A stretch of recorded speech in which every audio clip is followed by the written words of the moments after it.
नमस्कार दोस्तों। OCN network में आपका स्वागत है। मैं हूं ओमकार चौधरी। देखिए, समय समय पर कई बार इस तरह की चर्चाएं शुरू हुई और कुछ समय तक मीडिया की सुर्खियां बनी और फिर उन चर्चाओं ने दम तोड़ दिया। माना यह गया कि या तो जो चर्चाएं चलाई गई उसके पीछे एक तय एजेंडा था किसी का, उसके इशारे पर ये सब चीजें चलवाई गई, या कुछ खुराफातें संगठन के भीतर से ही, भारतीय जनता पार्टी के भीतर से, सरकार के भीतर से ही होती रही। कुछ लोगों का मानना है कि नहीं, केंद्रीय स्तर से ही कुछ गड़बड़ियां होती हैं, गलत इशारे दिए जाते हैं।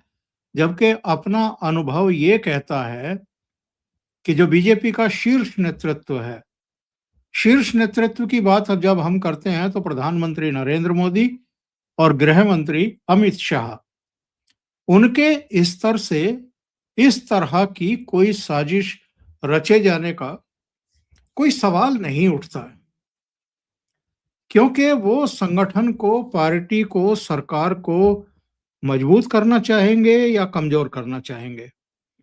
दूसरी बात यह है कि पार्टी के जो सुदृढ़ स्तंभ हैं, जिनकी भूमिका केवल उत्तर प्रदेश तक सीमित नहीं है बल्कि देश के अलग अलग भागों में भी उनको बुलाया जाता है चुनाव के समय, उनको कमजोर क्यों किया जाएगा।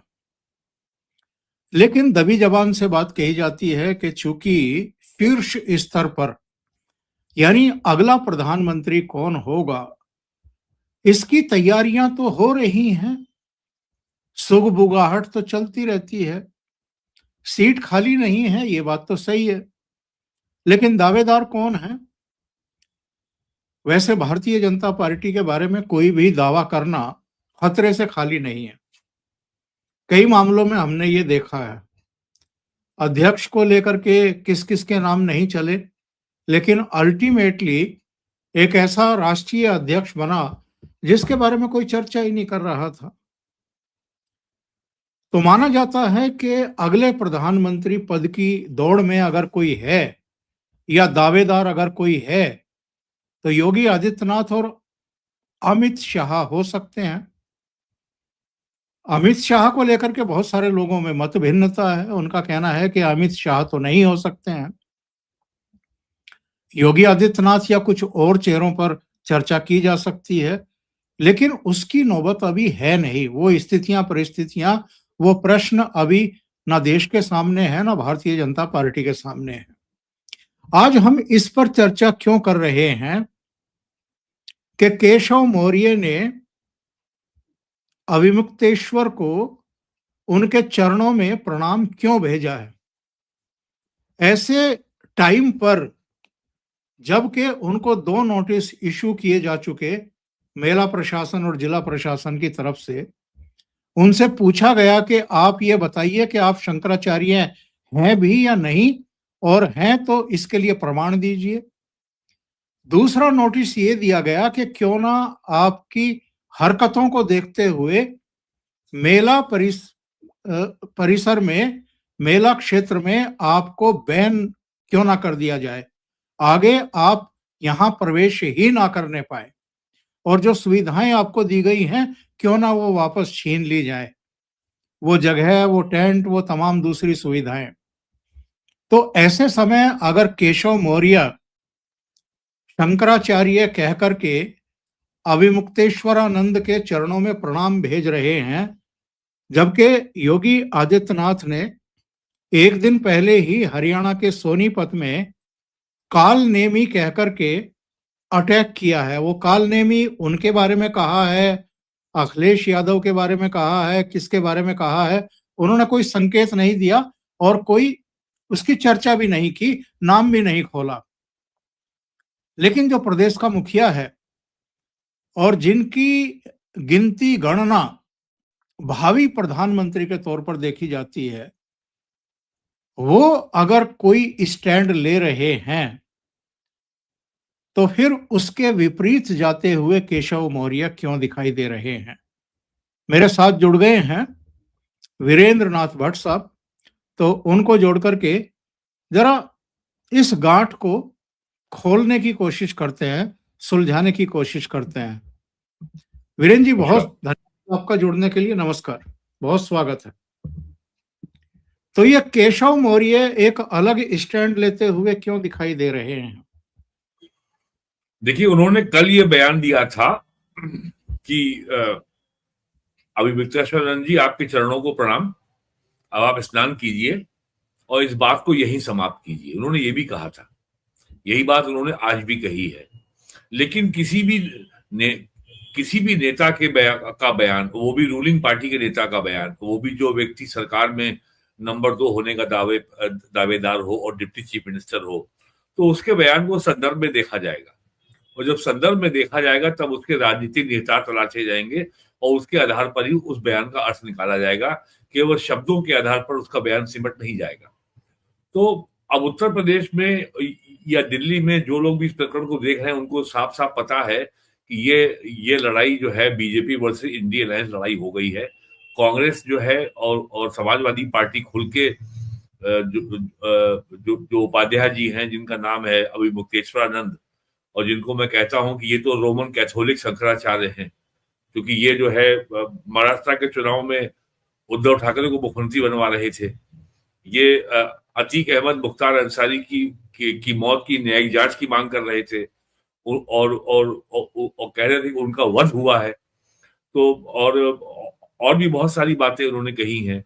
पिछले वर्ष जो पिछला महाकुंभ हुआ था प्रयागराज में, उस समय जो एक जो ट्रेजेडी हो गई थी, दुर्भाग्यपूर्ण घटना हो गई थी, कुछ लोगों की उसमें मृत्यु हुई थी, उस समय उन्होंने यूपी के मुख्यमंत्री योगी आदित्यनाथ के इस्तीफे की मांग की थी।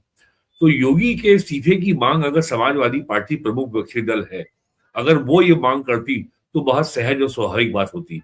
लेकिन एक व्यक्ति जो शंकराचार्य जैसे पद पे होने का दावा करता है, वो एक विपक्षी नेता की भाषा क्यों बोल रहा है? और उस नेता के पक्ष में जब केशव मौर्य का ये बयान आता है, तो ये सहज ही ये परसेप्शन, ये नैरेटिव क्रिएट करता है कि बीजेपी के अंदर ही काफी और मतभेद हैं। इसमें ये भी हम जोड़ लें भट्ट साहब कि केवल इस्तीफा नहीं मांग रहे हैं, इनका चरित्र हनन करने की कोशिश कर रहे हैं, इनको औरंगजेब बता करके। हाँ, बिल्कुल बिल्कुल। मैं तो इनसे बहुत बार मिला हूं और ये जो ऐसे शंकराचार्य हैं, ये निजी बातचीत में इतनी अभद्र भाषा का प्रयोग करते हैं, इतनी गाली गलौज का प्रयोग करते हैं, ये आम लोग नहीं जानते होंगे। इनका एक वीडियो भी सोशल मीडिया पे काफी घूम रहा है, जो पिछले अक्टूबर नवंबर में बिहार विधानसभा के चुनाव में ये कांग्रेस के लिए कैंपेन करने गए थे। इन्होंने कुछ उम्मीदवार भी खड़े किए थे और उनसे पत्रकार ने पूछ लिया था कि आप तो शंकराचार्य जैसे डिग्निफाइड पद पर बैठे हुए हैं और आप कैसे एक पार्टी के लिए के लिए वोट मांग सकते हैं? तो उस पत्रकार से इनका बहुत कटु बहस हुई थी और यहां तक उससे इन्होंने कहा था कि आप यहाँ से बाहर निकल जाइए।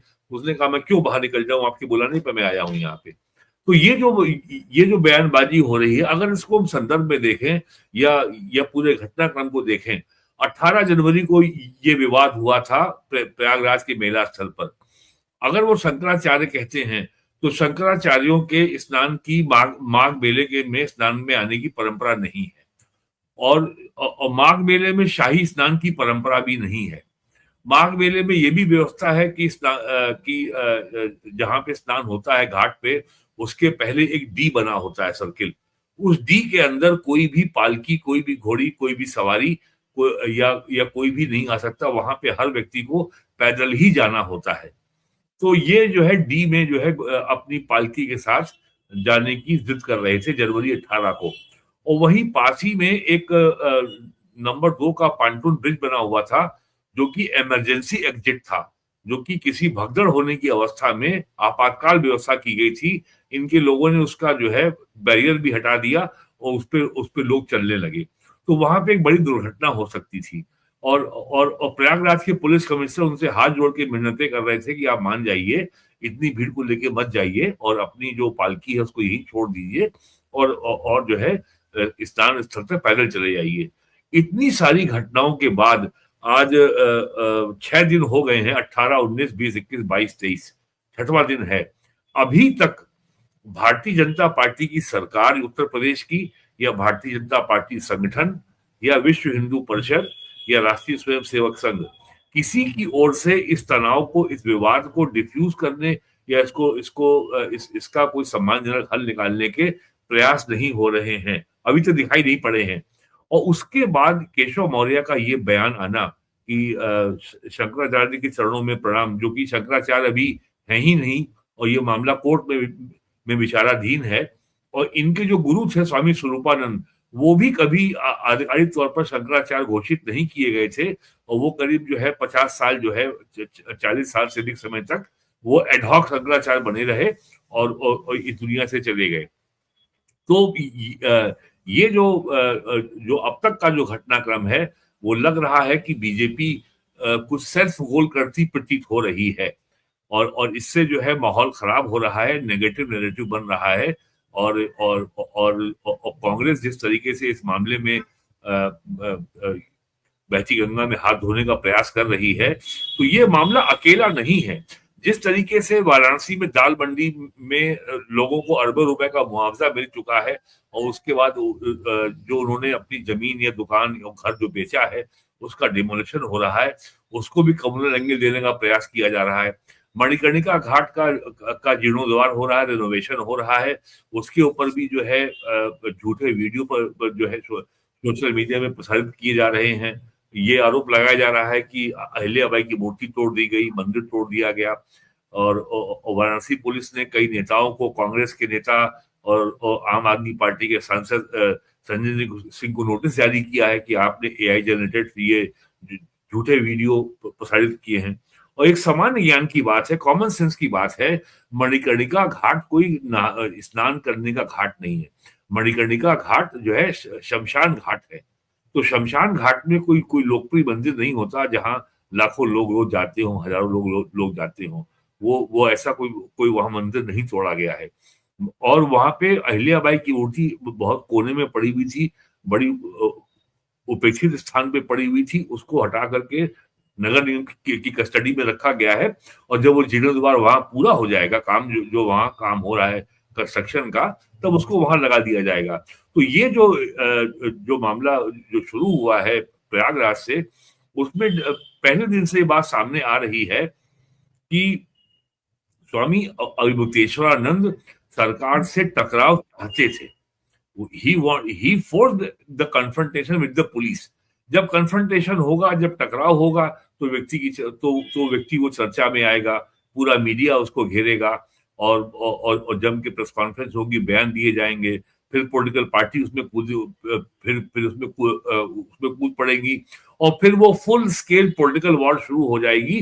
जैसा कि भारत में प्रतिदिन किसी ना किसी बात के ऊपर पॉलिटिकल विवाद, कंट्रोवर्सी यहाँ बनी रहती है, फिर टीवी चैनल्स में डिबेट होती है, फिर सोशल मीडिया में मामला आ जाता है, और फिर कुछ दिन बाद तो ये भी पता करना मुश्किल हो जाता है कि ये मामले की ओरिजिन क्या है, मामला शुरू कहाँ से हुआ था। तो इसलिए ये जो जिम्मेदार वर्ग है वो सब यही चाहते हैं कि इस मामले का एमिकेबल सॉल्यूशन निकाला जाए, सरकार और शंकराचार्य के बीच में विवाद से को खत्म किया जाए। लेकिन मेरा प्रशासन ने जो काम किया है, जिसको लेकर के लोग तमाम प्रश्न उठा रहे हैं कि आखिरकार आपने उनको नोटिस एक नहीं दो नोटिस दिए, और पहले नोटिस में आपने कहा कि आप शंकराचार्य नहीं है। तो यदि आपको आज मेरा प्रशासन अगर आज ये पूछ रहा है कि वो शंकराचार्य नहीं है, सुप्रीम कोर्ट के आदेश को भी उसमें का जो रिट पिटिशन को भी कोट किया गया है, तो उनको मेला क्षेत्र में जो अपने शिविर के लिए जो भूमि का आवंटन किया गया, उसमें तो आपने उनको शंकराचार्य माना है, और आपने उनको लिखा है ज्योतिपीठ बद्रीनाथ के शंकराचार्य। तो अब एकाएक कैसे आपने जो है आप उनसे प्रमाण पत्र मांग रहे हैं? तो ये भी जो स्वामी अविमुक्तेश्वरानंद हैं, जो विक्टिम कार्ड खेलने का पूरा मौका दिया है मेरा प्रशासन ने, और फिर दूसरी बार नोटिस दे दिया कि क्यों ना आपको सदैव के लिए यहाँ पे आने से आपको प्रतिबंधित कर दिया जाए। तो सरकार से मुझे केवल यही अपेक्षा है कि इस विवाद को जल्दी से जल्दी सुलझाने का प्रयास होना चाहिए, क्योंकि वो तो घोषित तौर पर कांग्रेस का ही काम करेंगे।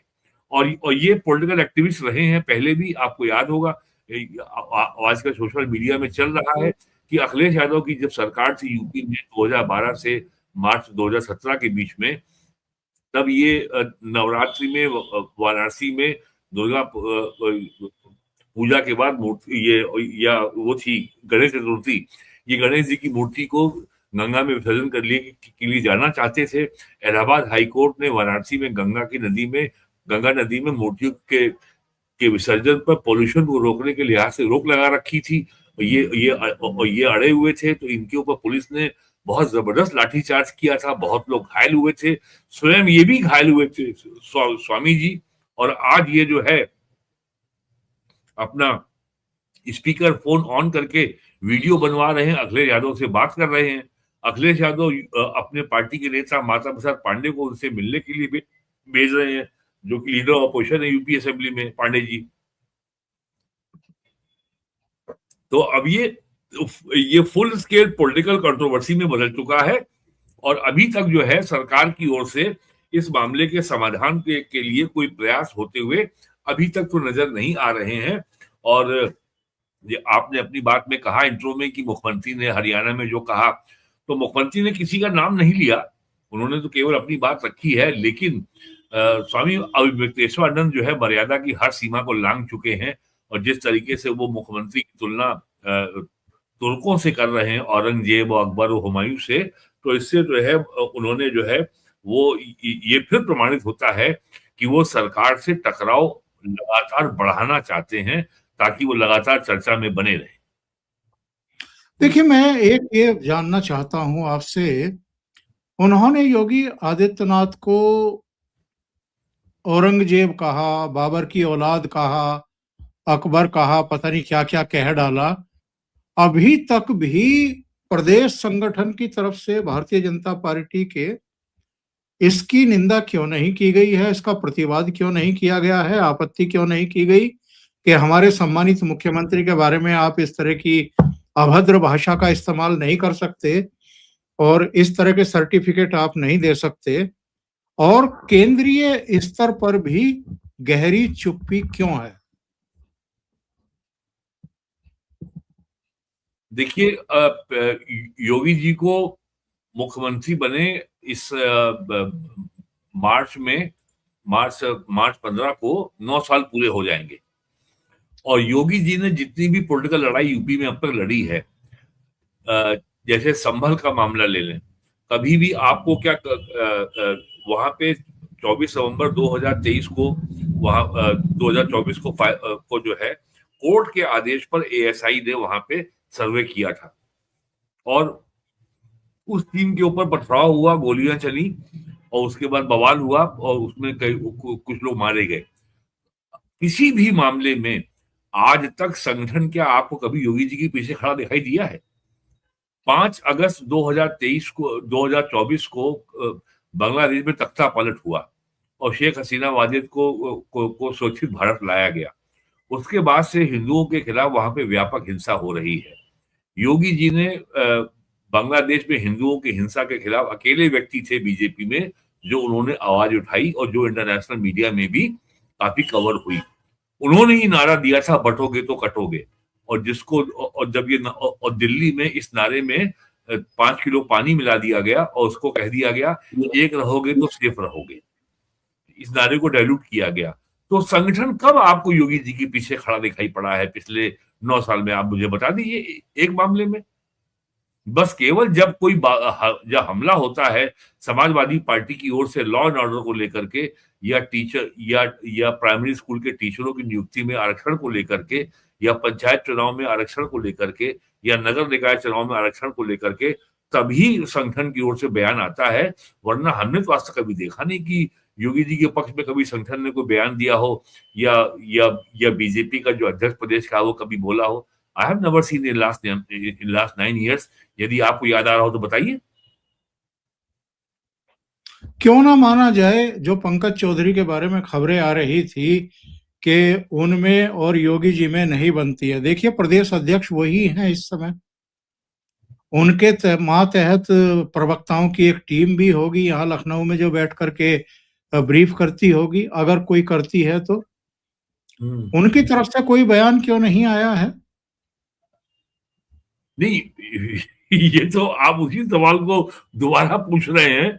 कब आया है पहले पिछले 9 साल में? कभी नहीं नहीं, आया है।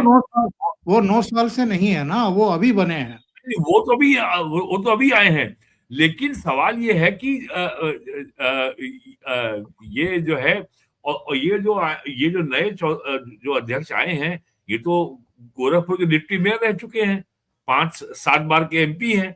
उन्होंने तो जो है बकायदा जो है यहाँ तक बयान दे दिया था कि एसआईआर से संगठन को क्या मतलब है, ये काम तो जो है सरकार का है। वोटर लिस्ट का स्पेशल इंटेंसिव रिवीजन से उन्होंने कह दिया संगठन से क्या मतलब है, ये काम तो सरकार का है। और जबकि योगी जी ने 15 दिसंबर को बहुत साफ कहा था एसआईआर के वजह से यूपी में 4 करोड़ वोटरों के नाम कट रहे हैं, इसमें 85% बीजेपी के समर्थक हैं, ये साफ साफ कहा था। उसके बाद यहाँ लखनऊ में बीजेपी संगठन की बड़ी बैठक हुई थी, उसमें दिल्ली से जो है पार्टी के राष्ट्रीय महामंत्री तरुण चुग भी आए थे और उन्होंने यहां तक कहा था कि अगर हमने एसआईआर में सारे नाम अपने नहीं जुड़वाए तो जितनी सीटें बीजेपी ने कम मार्जिन से जीती थी 2022 में, वो सीटें पार्टी हार सकती है। तो अभी भी संगठन और सरकार के बीच में जो जो सामंजस्य है कहीं दिखाई नहीं पड़ रहा है। और मैं तो बार बार कह रहा हूं कि आपको कब जो है पिछले 9 साल में कभी जब सरकार के ऊपर सीधा हमला किया हो समाजवादी पार्टी ने लॉ एंड ऑर्डर के मुद्दे के ऊपर या आरक्षण के मुद्दे के ऊपर, वरना कभी जो या टीवी चैनल में जो प्रवक्ता आते हैं बीजेपी के वही बोलते हैं। बाकी संगठन ने कभी संगठित तरीके से सरकार के पक्ष में कभी ऐसा कोई काम नहीं किया पिछले 9 साल में। केवल जो दिल्ली के भारतीय जनता पार्टी के राष्ट्रीय प्रवक्ता हैं, वो जो टेलीविजन चैनलों पर जाते हैं, वो अभिमुक्तेश्वरानंद के खिलाफ बोल रहे हैं, उनको एक्सपोज कर रहे हैं।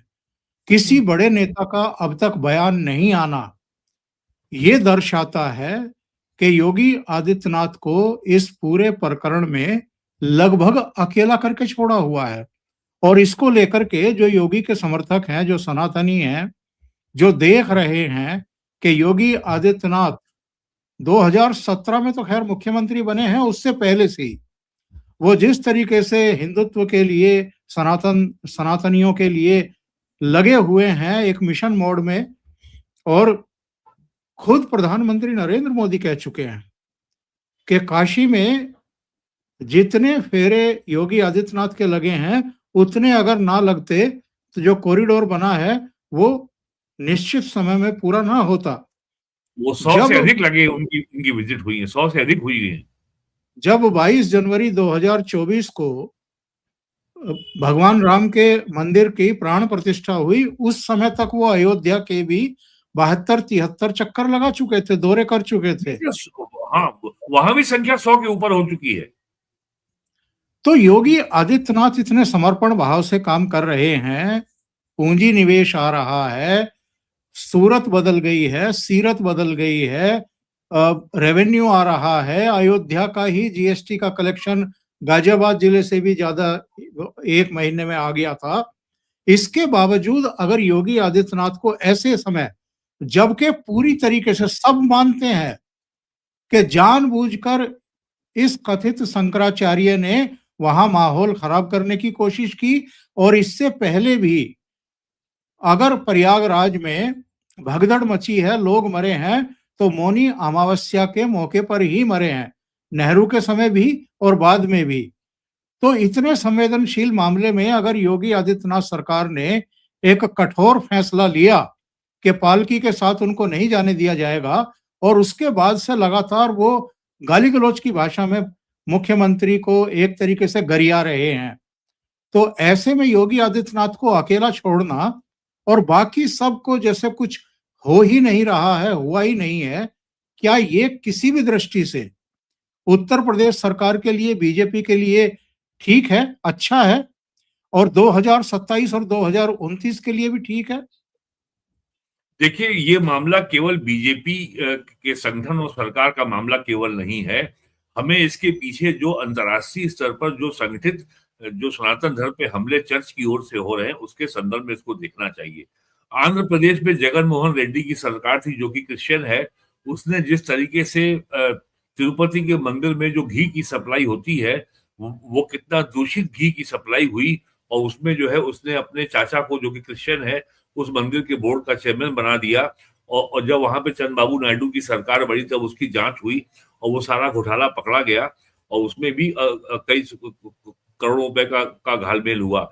जिस तरीके से तमिलनाडु में मदुरई में मद्रास हाईकोर्ट की मदुरई बेंच ने जो वहां मंदिर के ऊपर पहाड़ी पे जो वहां दरगाह बनी है और मंदिर में दीप जलाने की अनुमति दी, उसके खिलाफ जो क्रिश्चियन की सरकार है डीएमके, उसके एमपीज ने जिस तरीके से लोकसभा के स्पीकर को महाभियोग का इम्पीचमेंट का नोटिस दिया, जिस प्रकार से सबरीमाला मंदिर जहां पे केरल में कम्युनिस्ट और जिहाद तो एक सिक्के के दो पहलू होते हैं, जिस तरीके से सबरीमाला में हाईकोर्ट के आदेश पर स्पेशल इन्वेस्टिगेशन की टीम जांच कर रही है और जिस तरीके से सीपीएम के नेता वहां पे घोटाले में पकड़े जा रहे हैं, कितना सोना वहां गायब हो गया है, तो जिस तरीके से सनातन की जड़ों पे हमला हो रहा है, सनातन के सम्मान के प्रतीकों पे हमला हो रहा है, और जिस तरीके से सनातन की जो संस्थाएं हैं जैसे शंकराचार्य है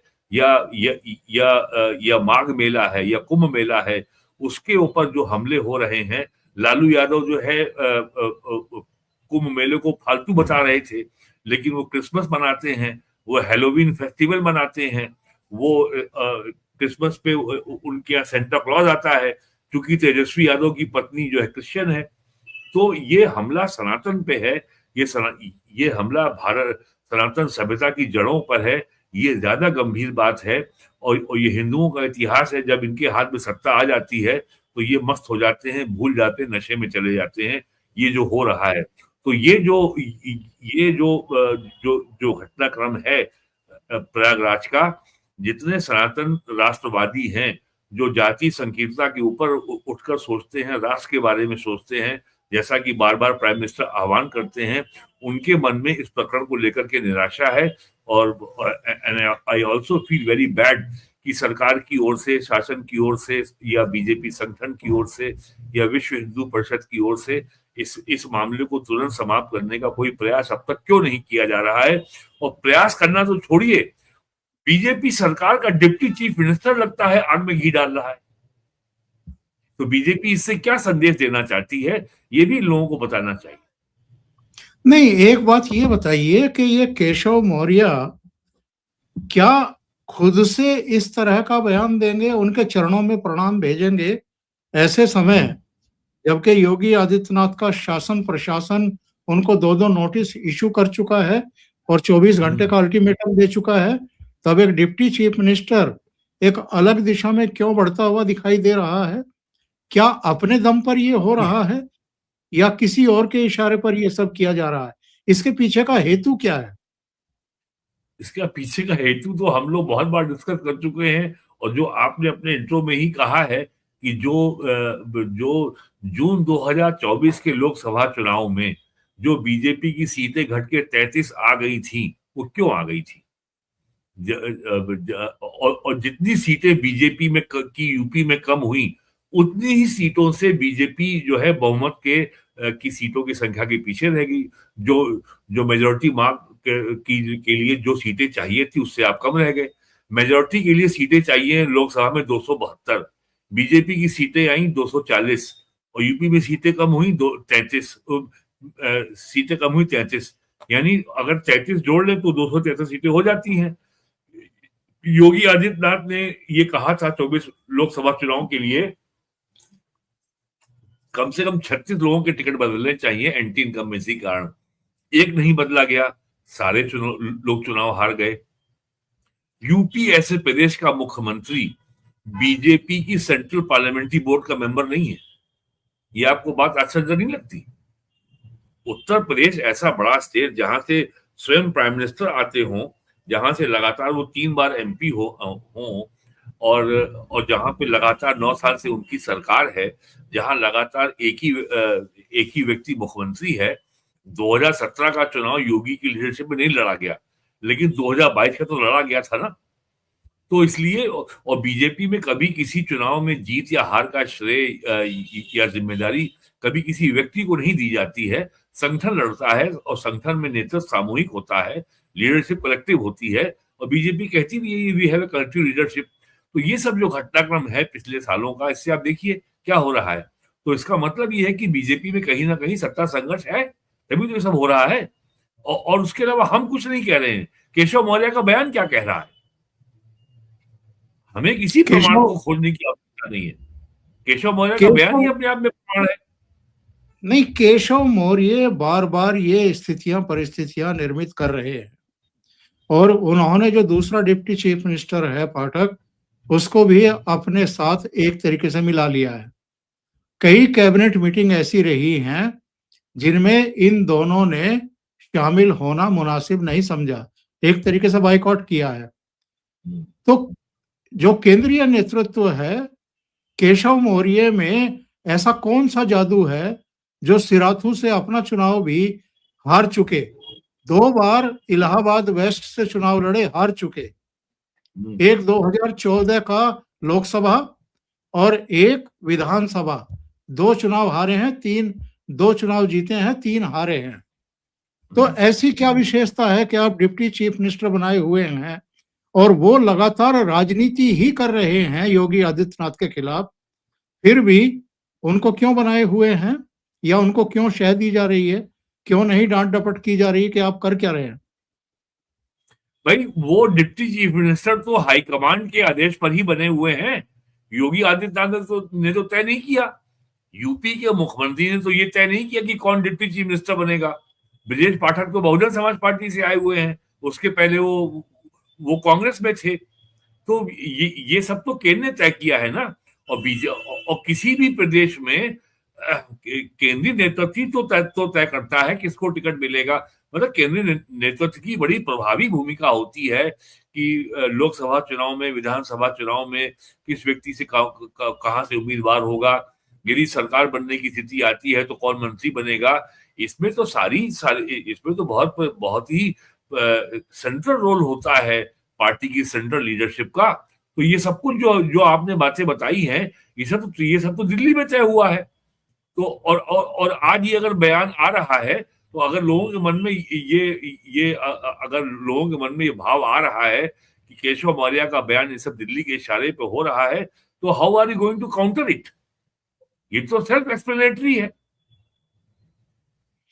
ये जो काशी का जो विवाद है, मणिकर्णिका शमशान घाट का, इससे क्या केवल योगी को नुकसान होगा, प्रधानमंत्री नरेंद्र मोदी को नहीं होगा?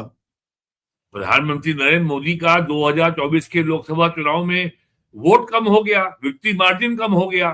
2021 में काशी विश्वनाथ कॉरिडोर का नवंबर में उद्घाटन हुआ था। उसके पहले साल भर वहां पे काम चला था। तब भी जो है बाकायदे कांग्रेस की ओर से ये अभियान चलाया गया कि नरेंद्र मोदी मंदिरों को नष्ट कर रहे हैं, मंदिरों को तोड़ रहे हैं। ये सारा झूठा अभियान चला और जम के कैंपेन चलाया गया। सोशल मीडिया पे कैंपेन चला, दर्जनों प्रेस कॉन्फ्रेंस हुई, कांग्रेस के नेताओं ने दौरा किया। लेकिन जो है उस समय भी जो है बीजेपी का संगठन पूरा खामोश रहा था। इसमें नई बात क्या हो रही है? आज तो अविमुक्तेश्वर का मैं एक बयान देख रहा था। किसी ने कहा कि आप तो कांग्रेस के प्रवक्ता की तरह बात करते हैं, तो उन्होंने कहा कि कांग्रेस का समर्थक होना पाप है क्या? यानी उन्होंने खुलकर मान लिया कि मैं कांग्रेस का प्रवक्ता की तरह बात कर रहा हूं और कांग्रेस का समर्थक हूं। उन्होंने कहा कि कांग्रेस ने तो इस देश में बहुत बड़े काम किए हैं, तो कांग्रेस का समर्थक होना कौन सा पापी होना है? मैंने इसीलिए कहा कि ये रोमन कैथोलिक शंकराचार्य है।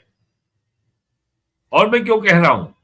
तो ये सब जो है ये पूरा पूरा पॉलिटिकल गेम कांग्रेस का है, जो केवल बीजेपी का जो हिंदुत्व की जो उसकी छवि है, जो उसके हिंदुत्व के क्रेडेंशियल्स हैं, उनको कैसे कमजोर किया जाए, कैसे बीजेपी की साख पे हमला किया जाए।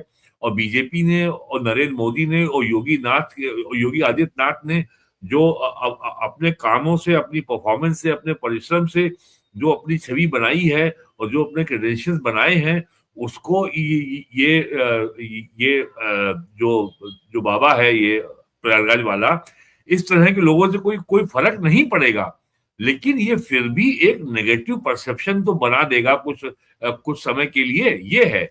और ये बीजेपी ये नुकसान क्यों उठाए? ऐसा कौन सा जो है गलती हुई है बीजेपी से जो उसको जो है कटघरे में खड़ा किया जा रहा है? ये बात सोचने की है ना। और ये जो ग्रुपिज्म चल रहा है, ये जो ब्राह्मण विधायकों की बैठक अलग, ठाकुरों की अलग, ये सब चीजें जो अंदर खाते चल रही देखिए, हैं। ऐसा है, राष्ट्रीय पार्टी में सत्ता के लिए खींचतान होना, पावर स्ट्रगल होना डेमोक्रेटिक सेटअप में बहुत सहज और सामान्य बात है। इसमें कोई समस्या नहीं है, इसमें कोई बुराई नहीं है। लेकिन अगर पार्टी और किसी भी डायनामिक पार्टी में अंतर विरोध आएंगे, समस्या तब होती है जब ये बात जब ये बात लोगों के मन में आने लगे, क्या ये सेंट्रल लीडरशिप के इशारे पे हो रहा है, या सेंट्रल लीडरशिप ये सत्ता के लिए जो खींचतान है, जो उठापटक है, जो पावर स्ट्रगल है, जो कॉन्ट्रडिक्शंस पैदा हो रहे हैं, उनको रिजॉल्व करने में क्या लापरवाही दिखा रहा है, या उसके प्रति उदासीन है? समस्या तब पैदा होती है कि बीजेपी हो या कांग्रेस हो, जब चुनाव होता है किसी भी लोकसभा विधानसभा सीट के लिए हमेशा एक से अधिक उम्मीदवार होते हैं, लेकिन टिकट एक ही को मिलता है। और जिसको नहीं मिलता है तो वो पार्टी छोड़ नहीं देता, वो पार्टी से बगावत नहीं कर देता। कुछ लोग कर देते हैं, वो पार्टी में ही बना रहता है और वो इलेक्शन में काम करता है। ये ऐसा इसलिए होता है कि पार्टी लीडरशिप उन डिफरेंसेस को रिजॉल्व करती है, विरोधाभासों के बीच में एक हल निकालती है, उसका रास्ता निकालती है। तो ये बीजेपी हर राज्य में करती है, इसमें नई बात क्या है? और मेरा तो मानना है कि जितने अपने सारे जो भी उनके दल में जो भी विरोधाभास थे, या जो भी विवाद था, या जो भी रेस थी, एक सीट के लिए 5 से या 8 उम्मीदवार थे, उन सारे विवादों को बीजेपी ने हल किया है। अभी हाल में बिहार में किया है, उसके पहले अभी और अभी महाराष्ट्र के नगर निकाय चुनाव में किया है। तो ऐसे ही तो पॉलिटिक्स चलती है। कांग्रेस ये काम नहीं कर पा रही तो आप देखिए लगातार गड्ढे में जा रही है। बहुत बहुत धन्यवाद आपका वीरेंद्र नाथ भट्ट साहब। दर्शकों से निवेदन है कि अगर आपको ये चर्चा अच्छी लगी हो तो लाइक का बटन दबा दिया करें, वीडियो को फॉरवर्ड करें, साझा करें, शेयर करें अपने मित्रों के साथ ग्रुप्स में। चैनल अभी तक सब्सक्राइब ना किया हो तो सब्सक्राइब कर लें, और जो फेसबुक पेज है हमारा, उस फेसबुक पेज को भी फॉलो करें। उसका नाम आपको मिल जाएगा, आप अगर सर्च करेंगे फेसबुक पर जाकर के ओशियन बिटवीन द लाइन्स, तो वहां भी अपडेट चलते रहते हैं दिन भर के घटनाक्रम के भी। तो फेसबुक पेज भी आप लोग फॉलो कर सकते हैं। बहुत बहुत धन्यवाद आपका सबका जुड़ने के लिए। Thank you so much. नमस्कार।